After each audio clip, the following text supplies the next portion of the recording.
भारती और मिस्र के राष्ट्रीय मीडिया प्राधिकरण के बीच समझौता ज्ञापन पर हस्ताक्षर किए। 25 जनवरी को भारत और मिस्र ने प्रसार भारती और मिस्र के राष्ट्रीय मीडिया प्राधिकरण के बीच सामग्री विनिमय, क्षमता निर्माण, सह निर्माण की सुविधा के लिए एक समझौता ज्ञापन पर हस्ताक्षर किए। खबरों का अवलोकन। सूचना और प्रसार मंत्री अनुराग सिंह ठाकुर, मिस्र सरकार के विदेश मंत्री सामेह हसन शौकरी ने समझौता ज्ञापन पर हस्ताक्षर किए। नई दिल्ली में प्रधानमंत्री नरेंद्र मोदी और मिस्र के राष्ट्रपति अब्देल फत्ताह अल सीसी की उपस्थिति में समझौता ज्ञापन का आदान प्रदान किया गया।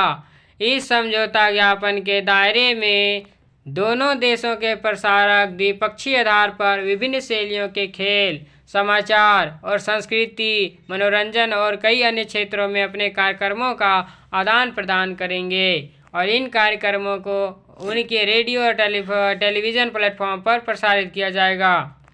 इस समझौता ज्ञापन की वैधता 3 साल के लिए होगा।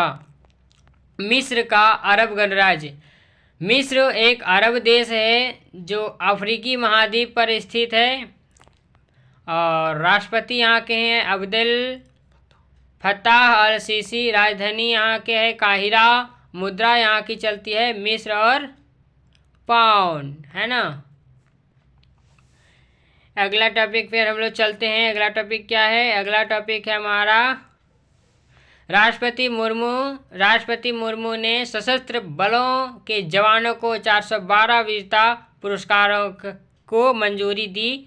तो राष्ट्रपति द्रौपदी मुर्मू महामहिम 25 जनवरी को जो है 74वें गणतंत्र दिवस की पूर्व संध्या पर सशस्त्र बलों की कर्मियों और अन्य के लिए जो है 6 कीर्ति चक्र, 15 शौर्य चक्र सहित 12 वीरता पुरस्कारों की मंजूरी दी। खबरों का अवलोकन किया जा रहा है। इनमें 4 मरणोपरांत सहित 6 कीर्ति चक्र और 2 मरणोपरांत सहित 15 शौर्य चक्र शामिल हैं और इनमें एक बार 2 सेना मेडल जिसे शौर्य से कहा जाता है, 92 सेना मेडल और 4 मरणोपरांत और एक नाव सेना मेडल जो है वीरता के लिए, 7 वायुसेना मेडल जो है 7 वायुसेना मेडल जो है आपका 7 वायुसेना मेडल है वीरता के लिए और 29 परम विशिष्ट सेवा मेडल शामिल है। कीर्ति चक्र जो है अशोक चक्र के बाद भारत का दूसरा सर्वोच्च वीरता पुरस्कार है और शौर्य चक्र जो है देश का तीसरा सर्वोच्च वीरता पुरस्कार है। राष्ट्रपति ने भारतीय तटरक्षक कर्मियों की विशिष्ट वीरता, कर्तव्य के प्रति असाधारण समर्पण और विशिष्ट सेवा के लिए राष्ट्रपति के तटरक्षक पदक से सम्मानित किया है। और कीर्ति चक्र से पुरस्कार विजेता कौन कौन है? तो डोगरा रेजिमेंट के मेजर शुभंग भारतीय सेना से हैं और भारतीय सेना से राजपूत रेजिमेंट के नायक जितेंद्र सिंह, जम्मू कश्मीर पुलिस कांस्टेबल रोहित कुमार मरणोपरांत और सब इंस्पेक्टर दीपक भारद्वाज मरणोपरांत मिलेगा और हेड कांस्टेबल सोढ़ी नारायण को भी मरणोपरांत और हेड कांस्टेबल श्रवण कश्यप मरणोपरांत मिलेगा। शौर्य चक्र पुरस्कार से सम्मानित विजेता कौन है? तो मेजर आदित्य भदौरिया कुमाऊं रेजिमेंट भारतीय सेना संबंधित हैं। कप्तान अरुण कुमार कुमाऊं रेजिमेंट भारतीय सेना संबंधित हैं और कप्तान युद्धवीर सिंह मशीनीकृत पैदल सेना भारतीय सेना संबंधित हैं। कप्तान राकेश टीआर पैरासूट रेजिमेंट भारतीय सेना संबंधित हैं। नायक जसबीर सिंह जम्मू और कश्मीर राइफल्स और भारतीय सेना संबंधित हैं और ये इनको जो है मिलेगा मरणोपरांत। ठीक है। नायक विकास चौधरी ये जम्मू कश्मीर राइफल संबंधित हैं, इन्हें भी जो है शौर्य चक्र से कैसे सम्मानित है? मरणोपरांत सम्मानित किया जाएगा। कांस्टेबल मुदासिर अहमद शेख ये भी जम्मू और कश्मीर पुलिस बल में शामिल थे और ग्रुप कैप्टन योगेश्वर कृष्ण राव कांडलकर यह भी वायुसेना संबंधित हैं। फ्लाइट लेफ्टिनेंट तेजपाल जो है वायुसेना से संबंधित हैं। स्क्वाड्रन लीडर संदीप कुमार झजरिया ये भी वायुसेना संबंधित हैं। कारपोरेल आनंद सिंह जो है अभी वायुसेना संबंधित हैं। अग्रणी विमानकर्मी सुनील कुमार वायुसेना से और सहायक कमांडेंट सत्येंद्र सिंह ये भी सहायक है commandant Satyendra Singh, deputy commandant Vicky Kumar Pandey और कांस्टेबल विजय उरांव जो है आपके संबंधित है, शौर्य चक्र से सम्मानित किया गया है।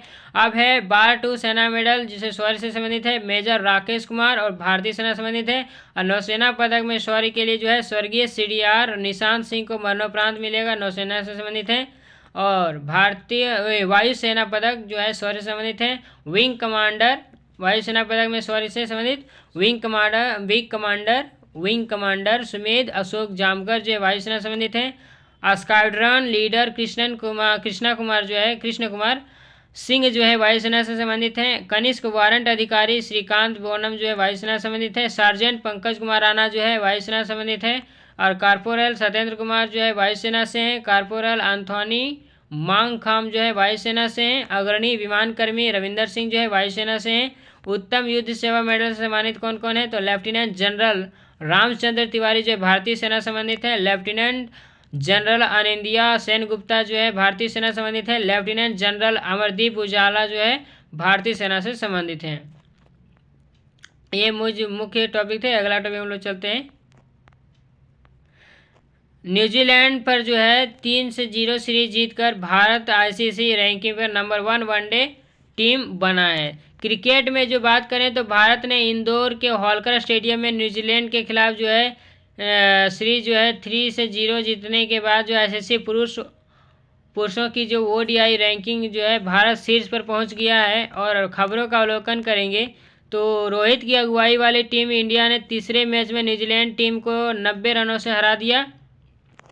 और 2 बार के विश्व चैंपियन भारत के 44 मैचों में से जो है कितने अंक हो गए हैं? तो हो गए 5010 अंक हो गए हैं। वर्ल्ड चैंपियन इंग्लैंड के 30 एक दिवसीय मैचों में जो है लगभग 3400 अंकों के साथ दूसरे स्थान पर है। और पूर्व विश्व चैंपियन ऑस्ट्रेलिया के जो है ये आपके कहाँ है? तो 3572 अंक पर, मतलब 112 रेटिंग अंक के साथ तीसरे स्थान पर है। जबकि न्यूजीलैंड अब नवीनतम ICC टीम रैंकिंग के 4थे स्थान पर है। अगला हमारा आज क्या क्या खास है? तो आज है हिमाचल प्रदेश का स्थापना दिवस। आज है क्या? नहीं, आज नहीं। 25 जनवरी को जो है हिमाचल प्रदेश जो है पूर्ण राज्यत्व दिवस के रूप में मनाया जाता है। हिमाचल प्रदेश को जो है 25 जनवरी 1971 को पूर्ण राज्य का दर्जा प्रदान किया गया था। खबरों का अवलोकन करें तो राज्य की पृष्ठभूमि जो है भारत के स्वतंत्रता होने के बाद इस क्षेत्र की जो है 30 पहाड़ी रियासतों को एकजुट करके 15 अप्रैल 1948 को हिमाचल प्रदेश की स्थापना की गई थी। 1 नवंबर 1956 को केंद्र शासित प्रदेश का दर्जा प्रदान किया गया था। और इसके बाद 1966 में पंजाब के पहाड़ी क्षेत्रों में हिमाचल प्रदेश को भी शामिल किया गया। 18 दिसंबर 1970 को संसद ने हिमाचल प्रदेश का अधिनियम पारित करके 25 जनवरी 1971 को क्या किया? तो 1971 को हिमाचल प्रदेश को पूर्ण राज्य के रूप में अस्तित्व में आया और भारत का 18वां राज्य बना कौन? हिमाचल प्रदेश। अब हिमाचल प्रदेश की बात करें तो राज्य की सीमा जो उत्तर में जो है जम्मू कश्मीर और पश्चिम और दक्षिण पश्चिम में पंजाब है। और आपका दक्षिण में हरियाणा है। पश्चिम और दक्षिण पश्चिम में पंजाब है और दक्षिण में जो है हरियाणा है। दक्षिण पूर्व में उत्तराखंड और पूर्व में चीन के साथ लगती है। राजधानी इसकी शिमला है। मुख्यमंत्री सुखविंदर सिंह सुक्खू है और राज्यपाल हैं राजेंद्र विश्वनाथ आर्लेकर। राज्य चिन्ह का क्या है? तो राज्य का राजकीय पशु की बात करें तो राजकीय पशु हिम तेंदुआ है। राजकीय पक्षी जो बात करें तो पश्चिमी ट्रेगोपैन है। राज्य पुष्प जो है आपका गुलाबी रोडोडेंड्रॉन है। तो और अगला आज मेरा क्या है खास? तो आज खास है पर्यटन मंत्रालय लाल किले के लॉन में 6 दिवसीय मेगा कार्यक्रम भारत पर्व आयोजित करेगा। गणतंत्र दिवस के तहत जो है 26 से 31 जनवरी 2023 तक दिल्ली के लाल किले के सामने लॉन और ज्ञान पथ पर भारत सरकार द्वारा 6 दिवसीय मेगा इवेंट भारत पर्व का आयोजन किया जा रहा है। खबरों का अवलोकन करें तो इस आयोजन का जो है पर्यटन स्थल की बात करें तो यह नोडल मंत्रालय के रूप में नामित किया गया है। इस कार्यक्रम का आयोजन जो है स्थल पर जो है सर्वश्रेष्ठ गणतंत्र दिवस परेड झांकी का प्रदर्शन होगा। क्षेत्रीय सांस्कृतिक केंद्रों के साथ साथ राज्य और केंद्र शासित प्रदेशों के सांस्कृतिक मंडलों द्वारा सांस्कृतिक प्रदर्शन, एक अखिल भारतीय फूड कोर्ट और 65 हस्तकला स्टॉलों के साथ एक अखिल भारतीय शिल्प बाजार भी शामिल होगा। भारत पर्व जो है इससे पहले 2016, 17, 18, 19, 20 और 21 में आभासी रूप से जो है इसमें यहाँ लॉन्च किया गया था। और लाल किले के सामने जो है लॉन और ज्ञान पथ पर आयोजित किया गया था ये, ठीक है। और 2022 नहीं 2027 में भी होगा। लाल किले के सामने लॉन और ज्ञान पथ पर 2 साल के अंतराल के बाद जो फिजिकल इवेंट का आयोजन किया जा रहा है। कार्यक्रम के दौरान देखो अपना देश, एक भारत श्रेष्ठ भारत और G20 और मिशन लाइफ की ब्रांडिंग का प्रचार किया जाएगा। आज क्या है खास, तो आज इंग्लैंड के बेन स्टोक और नेट साइबर ने ICC वार्षिक पुरस्कार जीते। इंग्लैंड के टेस्ट कप्तान के बेन स्टोक और ऑलराउंडर नेट साइबर ने ICC cricket of the year 2022 का पुरस्कार जीता है। खबरों का अवलोकन करें तो आज जानेंगे ऑलराउंडर स्टोक को men's test cricketer of the year चुना गया है, जबकि साइबर ने जो है क्या किया है, साइबर ने ICC महिला क्रिकेट ऑफ द ईयर के लिए राचेल हेहो फ्लिंट ट्रॉफी जीती है। 30 साल की साइबर को महिला one day international cricketer of the year से चुना गया है। 31 वर्षीय स्टोक ने जो है अप्रैल 2022 में जो रूट से टेस्ट का कप्तानी संभाली और अपने 10 टेस्ट मैचों में जो है 9 जीत हासिल की है, ठीक है। स्टोक्स ने जो इससे पहले 2019 में समग्र पुरुष क्रिकेटर ऑफ द ईयर का पुरस्कार जीता था। और बाबर आजम को जो है men's ODI player of the year award यानी सोबर्स ट्रॉफी दिया गया है। और इससे पहले पाकिस्तानी जो है शाहीन शाह अफरीदी ने 2021 में यह पुरस्कार जीता था। आगे चलें तो 2022 के लिए जो ICC पुरस्कार विजेता कौन है, तो Sir Garfield Sobers trophy Babar Azam Pakistan और राचेल हीहो फ्लिंट ट्रॉफी जो है नेट साइबर इंग्लैंड की है। और पुरुष test cricketer of the year Ben Stoke England के हैं। और पुरुष one day cricketer of the year Babar Azam, महिला one day cricketer of the year Nat Sciver और पुरुष T20 international cricketer of the year Surya Kumar Dev Yadav Bharat के हैं। और महिला T20 international cricket of the year Tahlia McGrath और ऑस्ट्रेलिया के हैं। और men's emerging cricketer of the year Marco Jansen दक्षिण अफ्रीका के हैं।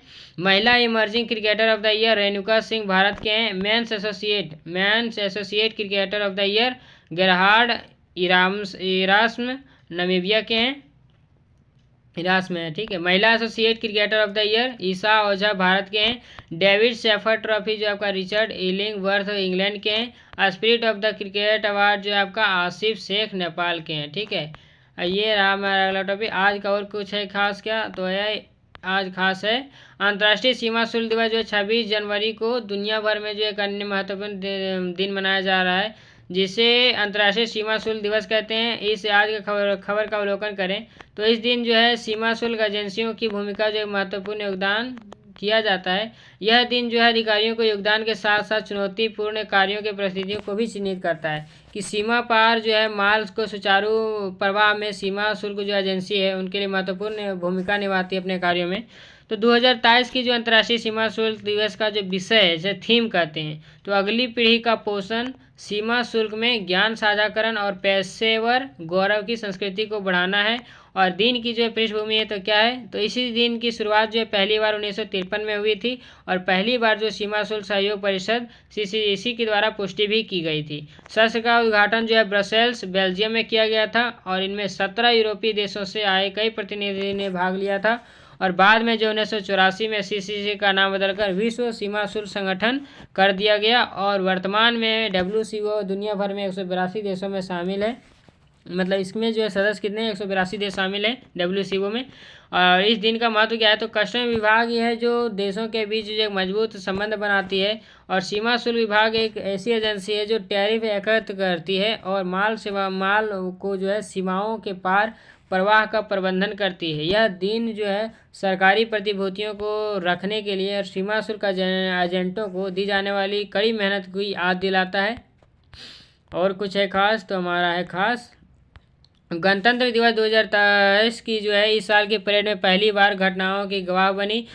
तो भारत ने जो है 26 जनवरी को अपना 74वां गणतंत्र दिवस मनाया और पहली बार होने वाली कई कार्यक्रमों के साथ इस वर्ष का परेड विशेष था, क्योंकि 74वें गणतंत्र दिवस परेड में पहली बार आयोजित होने वाले जो कार्यक्रम थे वो थे पिछले साल जो है राजपथ का नाम बदलकर कर्तव्य पथ किए जाने के बाद औपचारिक मुख्य मार्ग पर आयोजित हुआ पहला गणतंत्र दिवस समारोह था। मोस्ट इंपॉर्टेंट चीज़ें हैं, जो राजपथ का नाम बदलकर क्या रखा गया, कर्तव्य पथ रखा गया। और इस पर जो है पहला बार क्या हुआ, तो पहला बार गणतंत्र दिवस समारोह हुआ।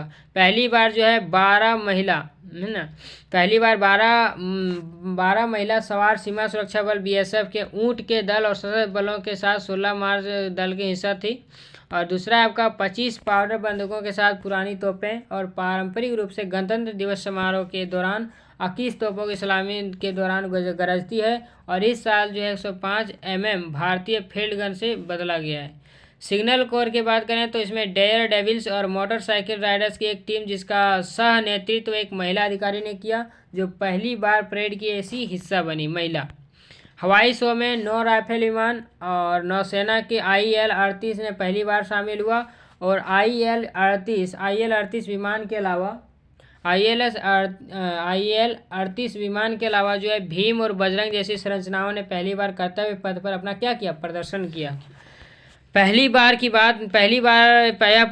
है कि अरब गणराज्य के जो है मिस्र के राष्ट्रपति जो अब्देल फतह अल सीसी को जो है गणतंत्र दिवस के मुख्य अतिथि के रूप में आमंत्रित किया गया है।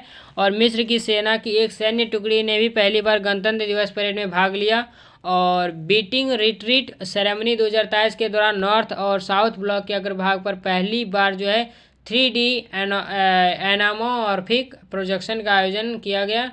और नवनियुक्त बीटिंग रिट्रीट सेरेमनी 2023 के दौरान नॉर्थ और साउथ ब्लॉक के अग्रभाग पर पहली बार क्या हुआ, 3D एनामॉर्फिक प्रोजेक्शन का आयोजन किया गया। 3D में सब चीज़ दिखेगा। नवनियुक्त अग्निवीर की पहली बार परेड का हिस्से थे। जो नवनियुक्त जो अग्निवीर में जो भी शामिल हुए थे ना, हाल ही फिलहाल जो अग्निवीर के जो शामिल हुए हैं, तो उन लोग की पहली बार यह इसमें परेड में हिस्सा बने हुए थे, नवनियुक्त जो भी अग्निवीर के शामिल थे। अब नारकोटिक्स कंट्रोल ब्यूरो ने पहली बार इसमें झांकी पेश किया था। अगला और क्या है खास, तो और ख़ास है हमारा कुछ खास है।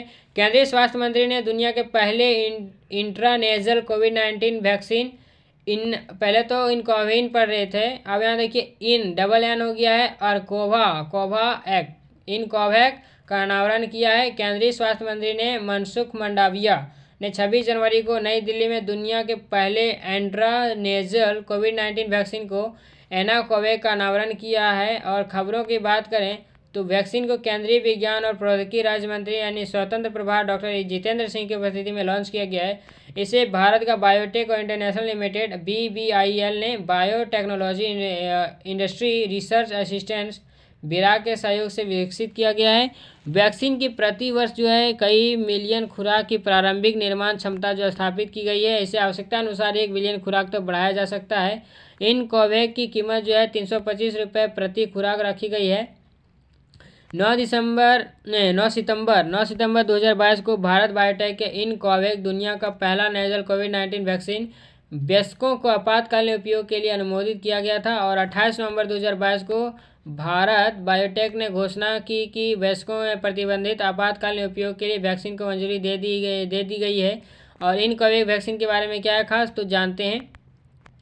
भारत बायोटेक का इंट्रानेजल कोविड-19 वैक्सीन का एक पुनः संयोजक प्रतिकृति एडेनो वायरस वेक्टरेड वैक्सीन है। और यह एक क्या है, यह एक पुनः संयोजक टीका का मतलब है कि यह एक वायरल प्रोटीन को मेजबान में प्रवेश करने के लिए जो है बैक्टीरिया या खमीर कोशिकाओं या वायरसों के कुछ हिस्सों का उपयोग करके निर्मित किया गया है। और इसमें जो है सार्स जो है CoV-2 के जीनोम के महत्वपूर्ण हिस्सों को हटा दिया गया है, जिससे वायरल वेक्टर जो है अब प्रतिकृति नहीं बना सकता है। और वैक्सीन चरण 1, 2 और 3 नैदानिक परीक्षणों में शामिल के सफल परिणाम मिले हैं कि वो लोग मर गए होंगे। और यह जो टीका है नाक के बूंदों के माध्यम से जो है इंट्रानेशनल से दिया जाएगा। और यह एक ऐसी प्रणाली है जिसे निम्न और मध्यम आय वाले देशों में लागत प्रभावी होने के लिए डिजाइन और विकसित किया गया है। इन कोवैक्स के भंडारण और वितरण के लिए इष्टतम तापमान को जो है 2 से 8 डिग्री सेल्सियस है। और इन कोवैक्स की कार्यप्रणाली कैसी है, तो यह एक ऐसी है इंट्रानेजल वैक्सीन जो है इम्यूनोग्लोबुलिन G और म्यूकोसल इम्यूनोग्लोबुलिन ये को निष्क्रिय करने और सहित एंटीबॉडी विस्तृत श्रृंखला का उत्पादन करके एक व्यापक प्रतिरक्षा प्रतिक्रिया को उत्तेजित करता है, मतलब तैयार करता है। और यह टीका जो है T सेल प्रतिक्रियाओं को भी आरंभ करता है। जब इन कोवैक्स को वैक्सीन किसी व्यक्ति को दी जाती है तो शरीर में प्रतिरक्षा कोशिकाएं स्थिर जो स्पाइक प्रोटीन को व्यक्त कर देती है। नतीजन क्या होता है कि शरीर में जो सारस कोव-2 के स्पाइक प्रोटीन के खिलाफ जो एंटीबॉडी का उत्पादन करने लगता है। हर किसी व्यक्ति का सारस को मतलब कोव-2 का संपर्क में आने के बाद जो एंटीबॉडी की उपस्थिति के कारण प्रतिरक्षा